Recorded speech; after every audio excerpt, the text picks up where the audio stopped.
yang telah melimpahkan Rahmat dan karunia-Nya sehingga kita dapat melaksanakan kegiatan presentasi pada hari ini. Terima kasih kepada kelompok 1 yang sudah berhadir dalam melaksanakan presentasi hari ini, dan juga teman-teman kelompok 3 yang sudah berhadir juga dalam membantu melancarkan kegiatan presentasi pada pagi hari ini.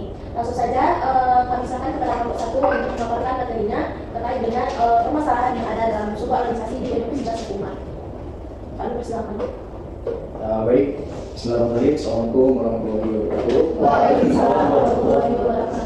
Alhamdulillah bersyukur atas kehadiran dari Allah Subhanahu wa Ta'ala yang telah memberikan kesempatan untuk berdiskusi tentunya pada kesempatan kali ini, di mana tujuan daripada diskusi kita kali ini adalah kita mengupas tuntas ya berbagai isu ataupun kendala dalam suatu organisasi.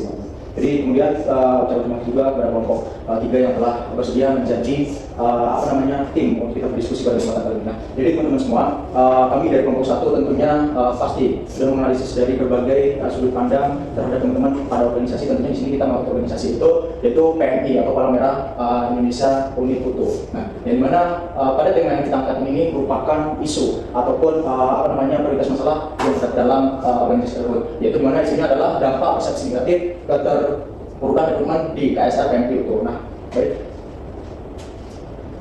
Di latar belakang ini dari organisasi kemahasiswaan memiliki peran penting dalam membentuk karakter, nilai, dan juga penampilan mahasiswa di luar akademik. Nah, salah satu organisasi yang menonjol dalam pengembangan nilai kemanusiaan, kepedulian sosial, dan juga kesiapsiagaan bencana itu adalah unit kegiatan mahasiswa Palang Merah Indonesia atau bisa disingkat sebagai UKM PMI. Nah, sebagai sebagian dari sistem organisasi intra kampus, UKM PMI hadir sebagai wadah bagi mahasiswa untuk belajar tentunya, kemudian berkontribusi dan mengimplementasikan prinsip-prinsip dasar gerakan Palang Merah dan juga Bulan Sabit Merah internasional seperti kemanusiaan, kesamaan, kemandirian, kesukarelaan, kesatuan, dan kesemestaan dan kesemestaan. Nah, jadi teman-teman, Palang Merah Indonesia ini memiliki peran dan juga yang sangat penting dalam kemanusiaan. Kenapa ini menjadi latar belakang dan kenapa ini kita maksudnya kenapa kami mengambil daripada organisasi PMI? Nah, karena ini organisasi yang berhubungan dengan kemanusiaan sendiri. Nah, itu sangat penting teman-teman kita ketahui. Jadi itu latar belakang kami mengambil organisasi ini. Nah, kemudian ini yang menjadi isu permasalahan kami mengangkat di PMI itu sendiri. Nah, jadi ada beberapa isu teman-teman. Di sini kita menggali kemarin dengan wawancara secara mendalam dan mereka sukarela untuk menyampaikan secara terbuka gitu. Nah, jadi isunya apa saja sih? Yang pertama tentunya kita di sana menanyakan isu yang menjadi terdapat itu dalam kepemimpinan komando. Nah, jadi kita tahu jadi setiap UKM kalau saya rasa sendiri dan informasi yang saya dapatkan mereka menggunakan pimpinan komando teman-teman. Yang dimana pimpinan tersebut mereka memiliki otoriter memiliki keputusan dapat mengambil keputusan secara sendiri gitu. Itu pimpinan komando. Nah, di situ menjadi permasalahan. Kenapa menjadi permasalahan? Karena dia tidak mendengarkan aspirasi dari berbagai anggotanya. Nah, itu jadi itu menjadi suatu kendala dan maksudnya untuk kurangnya kendalanya itu faktor penyebabnya adalah kurangnya pemahaman pimpinan tidak menyadari pentingnya komunikasi terbuka. Kemudian ada pimpinan kurang fokus dan tidak mengontrol setiap anggotanya. Dan yang ketiga itu ada pemimpin yang sering mengabaikan masukan dan pendapat anggotanya yang berharga. Nah, di sini sudah pasti pemimpin yang menggunakan gaya kepemimpinan komando itu mereka tidak bisa menyesuaikan atau tidak bisa mampu mendengarkan aspirasi dari anggotanya. Nah, menurut saya ini menjadi kendala karena apa? Karena kita dalam memimpin suatu organisasi itu harus menyesuaikan dengan kondisi atau situasi dalam organisasi tersebut. Makanya pimpinan yang komando ini menjadi suatu kendala. Nah, kenapa pimpinan kemudian menjadi suatu masalah yang mereka sampaikan kepada kami? Karena pada saat di situ periode tersebut memang pimpinan tersebut tidak mau mendengarkan apa yang kita sampaikan gitu. Nah, itu menjadi kendala teman-teman. Karena pimpinan tersebut seperti egois gitu. Nah, kemudian yang kedua ini ada tidak sinkronisasi administrasi antara divisional dan juga pengurus baru. Nah, ini menjadi kendala juga teman-teman. Dan ini sebenarnya masalah privat di dalam suatu organisasi dan tidak dapat disampaikan secara terbuka. Tetapi pada saat itu mereka mau menyampaikan dengan kami dengan cara yang kami harus menggali lebih dalam sama-sama yang sedang terjadi dalam organisasi tersebut seperti apa. Ternyata mereka tuh yang menjadi masalah juga di dalam organisasi itu ketidaksinkronan antara divisional dan juga pengurus baru, terutama dalam masalah administrasi gitu. Misalnya nih mereka akan membuat sebuah proposal dan di dalam proposal tersebut pada saat mereka sudah membuatnya, tetapi pada saat sudah jadi si divisioner ini tidak menyetujui. Karena apa? Karena yang dibuat oleh si pengurus baru itu tidak sesuai dengan apa yang mereka buat pada saat itu gitu. Nah, tapi pada saat mereka pengurus baru ini menyampaikan aspirasinya, tapi divisioner ini tidak mendengarkan, tidak mau menyampaikan dengan lugas gitu. Harusnya seperti apa gitu. Nah, itu menjadi kendala. Jadi sinkronisasi ini sebenarnya kalau untuk masalah ini masalah terhadap miskomunikasi gitu.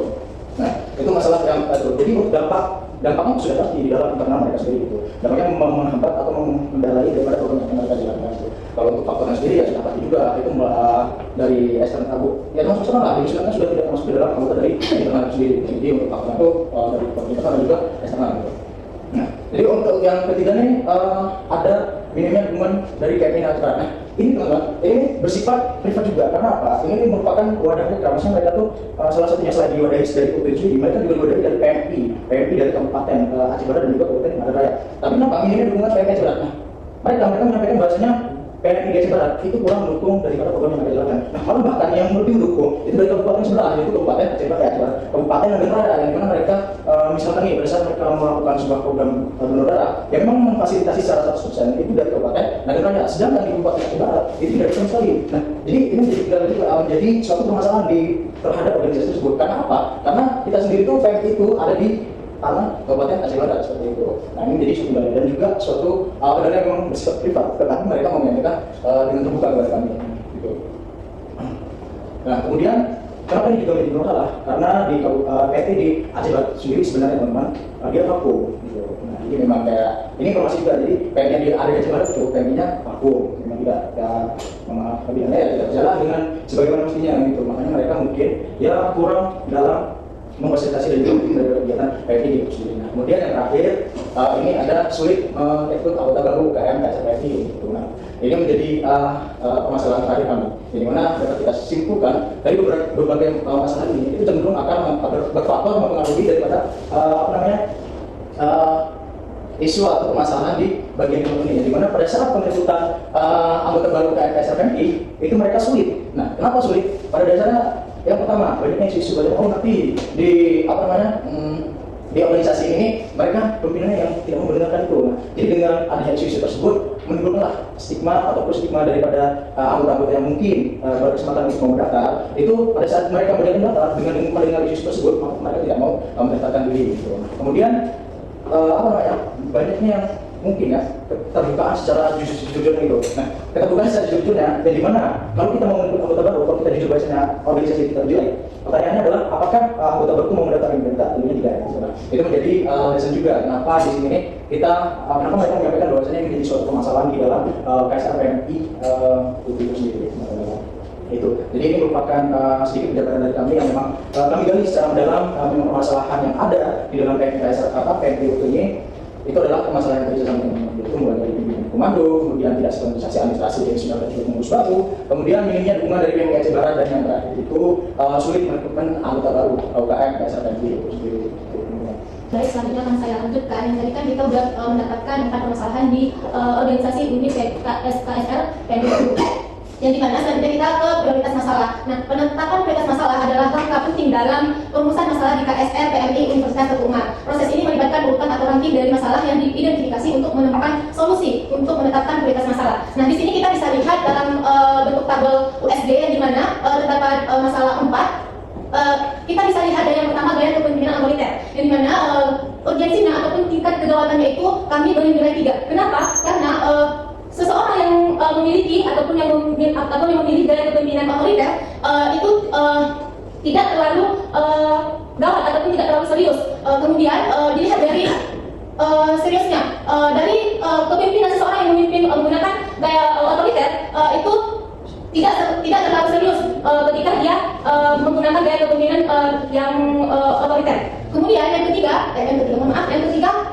growth ataupun pertumbuhan. Ketika seseorang memiliki gaya kepemimpinan otoriter digunakan secara terus-menerus ataupun tidak, maka gaya kepemimpinannya itu ketika dia tinggi maka gayanya akan tinggi, ketika misalnya rendah maka gaya kepemimpinan itu akan rendah. Kemudian untuk yang kedua yaitu tidak sinkronisasi administrasi. Nah, dilihat dari urgensinya kami beri nilai 3. Kenapa? Karena sebenarnya masalah untuk kedaulatannya ini mendesak, karena transisi yang tidak mulus dapat menghambat jalannya program kerja. Akan tetapi masalah ini bisa tidak bersifat darurat. Kemudian dilihat dari seriusnya, dari tingkat seriusnya kami beri nilai 2. Kenapa? Karena sebenarnya cukup serius, akan tetapi namun dampaknya ini bisa dikendalikan ataupun bisa segera ditangani. Kemudian yang ke growth-nya kami beri nilai 2 juga. Kenapa? Karena pertumbuhan masalah ini tidak terlalu cepat. Kenapa? Dengan pembinaan sebuah ataupun suatu SOP yang jelas masalah ini bisa segera diatasi. Kemudian yang ketiga minimnya dukungan PMI Aceh Barat. Lihat dari urgensinya kami beri nilai 3. Kenapa? Karena masalahnya cukup mendesak, terutama jika kegiatan membutuhkan dukungan dari PMI setempat. Kan tadi Anda mengatakan kalau misalnya PMI Aceh Barat itu sendiri tidaknya kurangnya mendukung KSR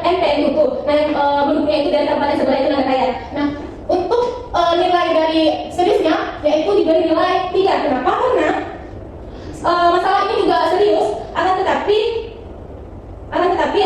masalah ini serius, akan tetapi dukungan PSI banyak kegiatan bisa tertunda karena kurangnya dukungan dari PMI setempat.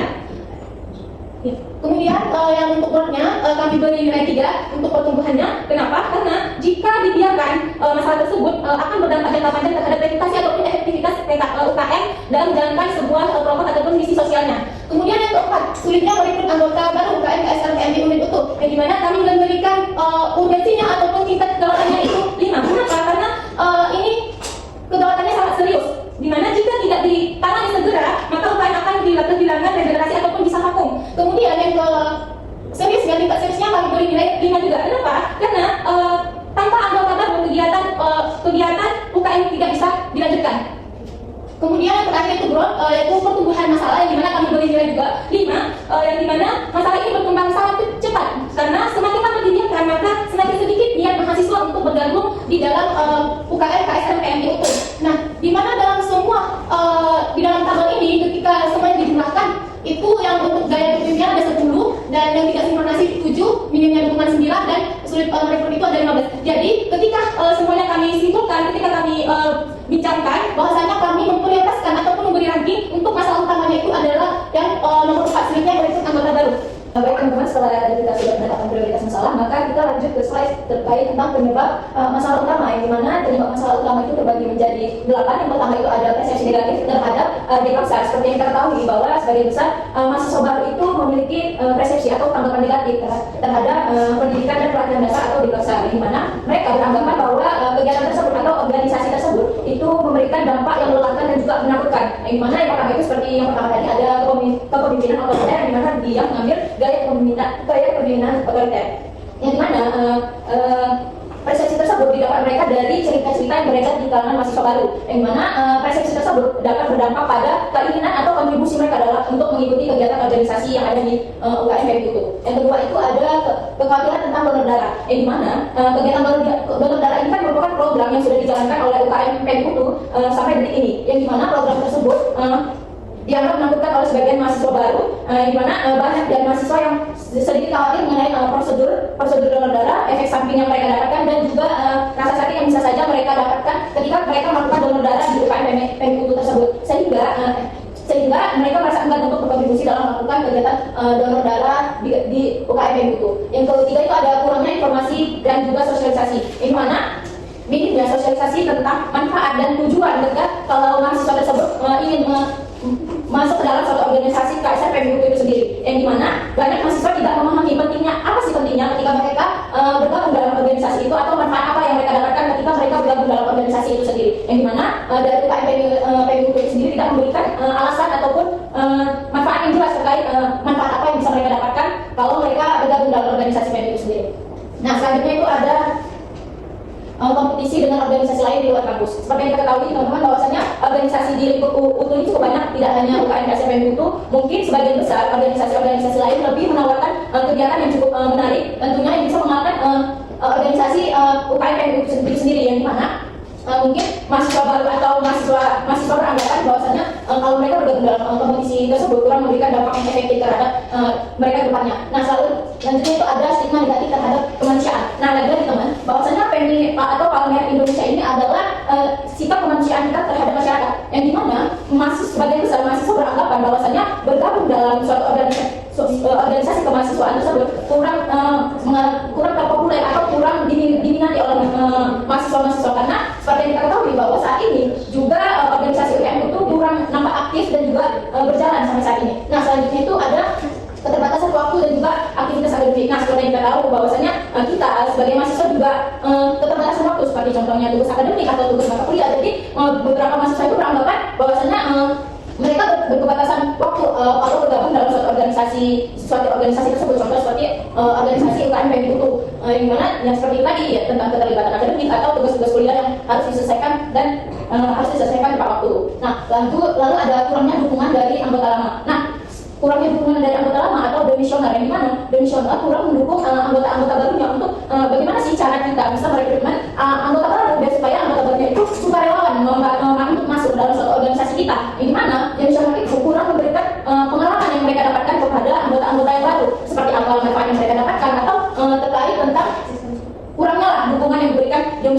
tersebut kepada anggota-anggotanya. Nah, lalu ada kondisi sosial dan juga budaya. Nah, seperti kita tahu bahwasanya dari sosial dan budaya sangat terpengaruh ya teman-teman terhadap terjadinya penyebab masalah utama UKM KSFM itu, yang dimana ya tersebut yang permasalahan awal tersebut yang mana pemimpinan otoriter mereka tidak melihat permasalahan apa yang terjadi di anggotanya. Nah, selanjutnya itu ada Fishbone dari berdasarkan prioritas masalah yang akan melalui sulitnya merekrutmen anggota baru atau UKM KSFM unit utuh. Yang pertama itu ada persepsi negatif terhadap diklat. Seperti yang sudah saya jelaskan tadi, banyak mahasiswa baru yang berpikir bahwa diklat itu merupakan kegiatan yang melelahkan dan juga menakutkan. Nah, selanjutnya itu ada kekhawatiran tentang kegiatan donor darah. Banyak mahasiswa yang khawatir tentang prosedur donor darah, efek sampingnya dan rasa sakit yang mereka dapatkan, yang bisa mereka dapatkan ketika mereka melakukan donor darah tersebut. Nah, yang ketiga itu ada kurangnya informasi dan juga sosialisasi, yaitu minimnya sosialisasi dan juga informasi yang jelas dan juga menarik terkait tentang UKM KSFM itu. Yang keempat itu ada kompetisi dengan organisasi lain di luar kampus, di mana banyak organisasi lain yang menawarkan kegiatan yang lebih unik dan juga menarik sehingga dapat menarik minat dan bakat mahasiswa baru untuk bergabung ke dalam organisasi tersebut.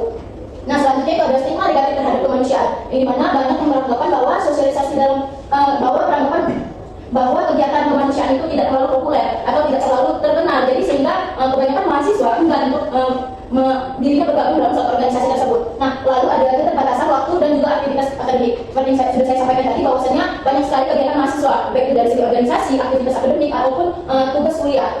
Lalu ada kurangnya dukungan dari anggota lama, yaitu anggota lama kurang proaktif dalam mendukung dan mendukung kegiatan-kegiatan yang dijalankan oleh anggota yang baru. Lalu pada kondisi sosial dan budaya, punya kesadaran dan pentingnya kegiatan sukarela, yang dimana mahasiswa ini terkadang enggan untuk mengkontribusikan dirinya ke dalam suatu kegiatan, di mana kegiatan tersebut itu sukarelawan tanpa adanya feedback selain pengetahuan ataupun pengalaman yang kita dapat. Nah, selanjutnya ada solusi dari pemecahan masalah. Yang pertama itu ada kampanye promosi positif, yang dimana kampanye promosi positif ini terbagi menjadi 3. Yang pertama itu ada perencanaan dan penentuan target, di mana tahapan ini melibatkan penentuan tujuan kampanye seperti meningkatkan kesadaran tentang KSR PMI dan menarik minat mahasiswa baru. Selain itu perlu diidentifikasi target audiens, yaitu mahasiswa baru Universitas Unpad. Yang kedua ada pelaksanaan kegiatan promosi, yang dimana kegiatan promosi akan dilaksanakan melalui beberapa metode yang menarik, seperti diadakannya sesi informasi di acara orientasi mahasiswa baru, di mana anggota KSR PMI itu menjelaskan tentang organisasi dan program-programnya dan pengalaman positif dari anggota tersebut. Yang ketiga ada evaluasi dan umpan balik, di mana setelah dilakukannya kampanye penting untuk mengevaluasi efektivitas kegiatan yang dilakukan, mengumpulkan umpan balik dari mahasiswa baru tentang apa yang mereka ketahui tentang KSR PMI itu. Nah, yang kedua itu ada sesi informasi dan diskusi. Sesi informasi dan diskusi ini terbagi menjadi 3, yaitu persiapan materi dan narasumber. Di mana tahapan pertama adalah mempersiapkan materi presentasi yang informatif dan menarik. Tim harus mengidentifikasi narasumber seperti anggota senior atau pengurus KSR PMI UTU yang dapat menyampaikan pengalaman dan pengetahuan mereka terkait di klakser dan peran organisasi KSR PMI UTU. Yang kedua ada pelaksanaan sesi informasi.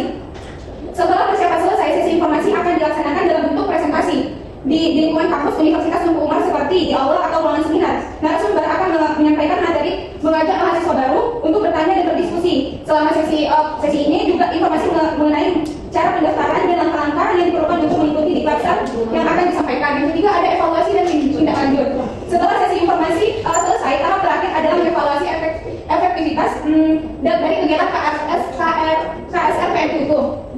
Tim mengumpulkan umpan balik dari peserta melalui survei atau diskusi kelompok untuk mengetahui apa yang mereka pelajari dan apa kesan mereka terhadap sesi pertanyaan tersebut. Berdasarkan umpan balik ini, KSR PMI dapat mengidentifikasi area yang perlu diperbaiki untuk sesi berikutnya. Untuk pendampingan anggota lama, yang pertama itu menentukan target, perencanaan dan menentukan target. Tapi dari organisasi PMI biasanya adalah mahasiswa baru, tapi tidak memungkinkan juga untuk mahasiswa semester 4 atau semester 6. Selanjutnya dilaksanakan kegiatan promosi. Promosi bisa dilaksanakan melalui online ataupun langsung. Promosi online itu bisa dengan membuat video-video yang menarik atau video promosi yang menarik di-upload seperti akun Instagram PMI UTU. Kalau secara langsung bisa sosialisasi ke kelas-kelas mahasiswa baru. Selanjutnya ada yaitu dilaksanakan evaluasi dan kembali. Adapun solusi yang keempat itu pengembangan program yang menarik, persiapan materi dan narasumber. Persiapan materi yang menarik dan narasumber yang digemari dengan penyampaian yang menarik.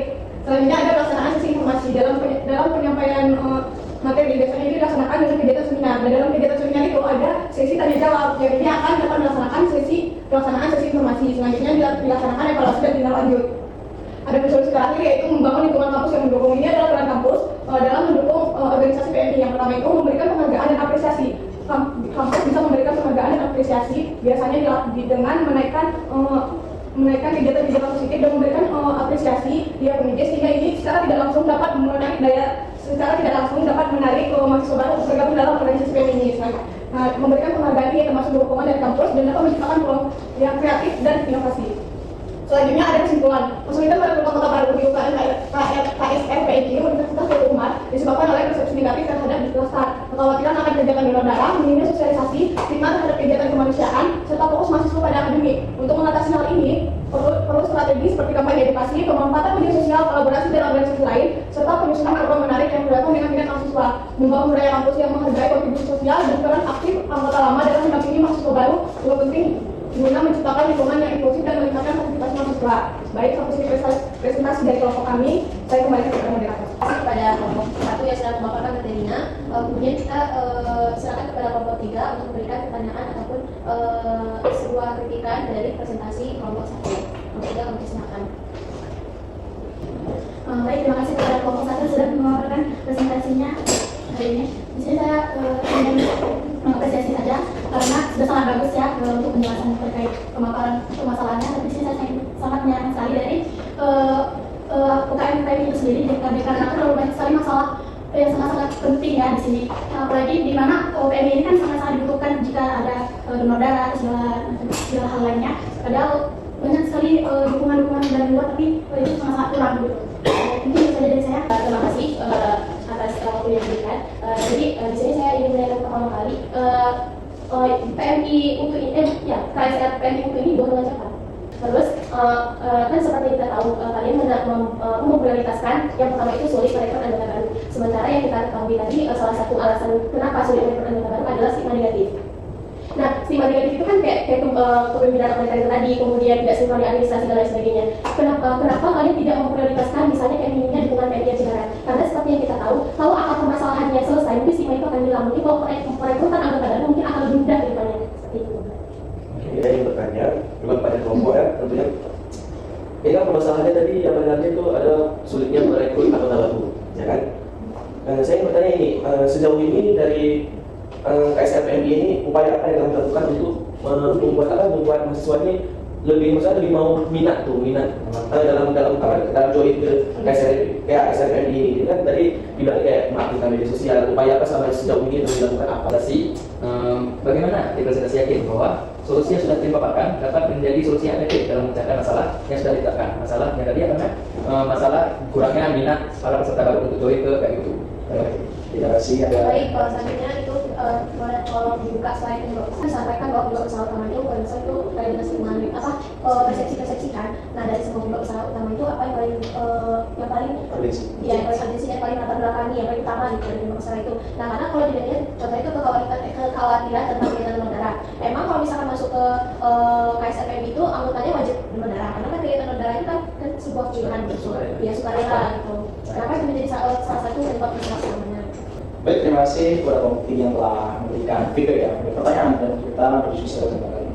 Saya akan menjawab pertanyaan mungkin dari saudara, dari Ramazani ya, tadi seberapa ini apa namanya, upaya apa saja sih yang dilakukan oleh PMI, KSR PMI. Nah, jadi upaya yang memang tadi dilakukan adalah sudah disampaikan juga. Nah, itu upaya salah satunya adalah di mana mereka itu mengerjakan dengan navigasi secara online atau offline. Nah, jadi kalau secara offline sendiri, mereka itu melakukan kegiatan-kegiatan seperti yang memang bisa mereka jaman itu secara general. Nah, jaman secara general itu melibatkan berbagai stakeholder dan juga mungkin mahasiswa. Itu menjadi jalan juga, maksudnya solusi yang mereka berikan secara nyata. Kemudian untuk offline sendiri, sudah pastinya mereka mempunyai akun media sosial yang digunakan untuk mempublikasikan dan juga mengedukasi kepada kita sebagai mahasiswa untuk bagaimana memahami mereka secara sumber itu untuk memberikan informasi dalam PMI sendiri seperti itu. Jadi bagaimana Pak? Oke, baik, terima kasih. Pertanyaan dari saudara Sultan dari mana? Seberapa efektif sih solusi yang kita berikan ini terhadap isu permasalahan yang kita angkat? Nah, jadi sudah pastinya untuk efektifan itu diukur pada saat pelaksananya solusi yang bagaimana. Karena kenapa saya bilang seperti itu? Karena pada dasarnya kita tidak dapat mengukur efektifan itu secara real gitu. Nah, kita hanya bisa menghipotesiskan atau memperkirakan seberapa besar nih solusi yang diberikan ini terhadap meminimalisir daripada isu permasalahan yang sudah kita analisis sebelumnya. Jadi untuk seberapa besar rekrutmen ini kalau menurut saya kayak sangat besar. Karena apa? Pada dasarnya kalau kita merekrut suatu anggota yang sudah pasti kita tahu di dalamnya adalah apa sih benefit-benefit yang diberikan terhadap mereka sendiri gitu. Belum mungkin mulai dari apa namanya perkembangan daripada SDM itu sendiri dan juga sebagainya. Jadi apa namanya ajar gimana solusi ini dapat mampu ya kan dalam hal itu. Kemudian untuk masalahnya itu mereka itu juga gimana memberikan informasi secara valid. Gimana terima kasih. Baik, di sini saya akan sedikit menjawab pertanyaan dari Sapna. Bagaimana pertanyaannya itu siapa sih penanggung jawab naungan UKM SPM itu sama kenapa memilih prioritas masalah terkait tentang rekrutmen anggota. Nah sebelumnya saya menjawab pertama itu PMI itu di bawah naungan Pak Aswan, salah satu dosen itu juga dosen Kesmas juga. Nah kalau kenapa kami mengambil prioritas masalah tentang rekrutmen anggota, karena menurut kami masalah itu urgent. Karena kalau kita biarkan akan berdampak pada reputasi atau keberlanjutan organisasi itu sendiri. Kenapa kami tidak memilih prioritas masalah terkait tentang kurangnya dukungan dari PMI Aceh Barat seperti yang sudah dijelaskan oleh Ardia tadi, bahwasannya PMI Aceh Barat sudah vakum atau sudah tidak berkelanjutan lagi. Jadi bagaimana kita mau memberikan solusi terhadap permasalahan tersebut kalau PMI itu sendiri sudah tidak berjalan? Itu.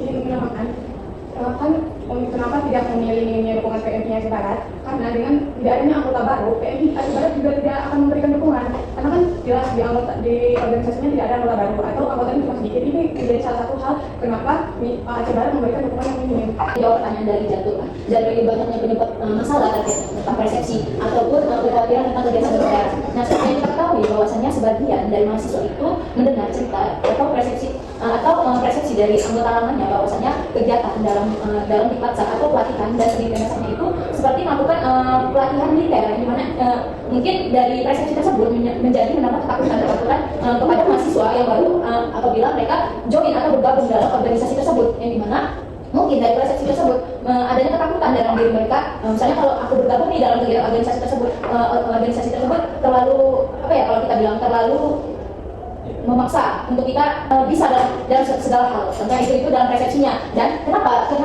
ada penyebab masalah tentang kekhawatiran kegiatan donor darah? Karena sebagian besar mahasiswa itu memikirkan terkait tentang kegiatan donor darah. Nah, kalau misalnya memang donor darah itu sukarelawan, tetapi kalau yang namanya stigma ataupun mendengar cerita-cerita dari orang lain, pasti kita trigger dari kita sendiri. Oh, berarti nanti kalau misalnya aku masuk ke dalam organisasi itu sendiri, kalau misalnya aku tidak mendapatkan sukarelawan yang ingin mendonorkan darah, kenapa aku sendiri tidak melakukan kegiatan sukarelawan tersebut? Gitu. Terima kasih kepada kelompok 1 dan kelompok 3 yang sudah melaksanakan presentasi pada hari ini, dan juga kelompok 3 juga sudah memberikan pertanyaan. Kelompok 1 juga menjawab pertanyaan dan membantu melancarkan presentasi pada pagi hari ini. Baik, saya Ida Musna sebagai moderator.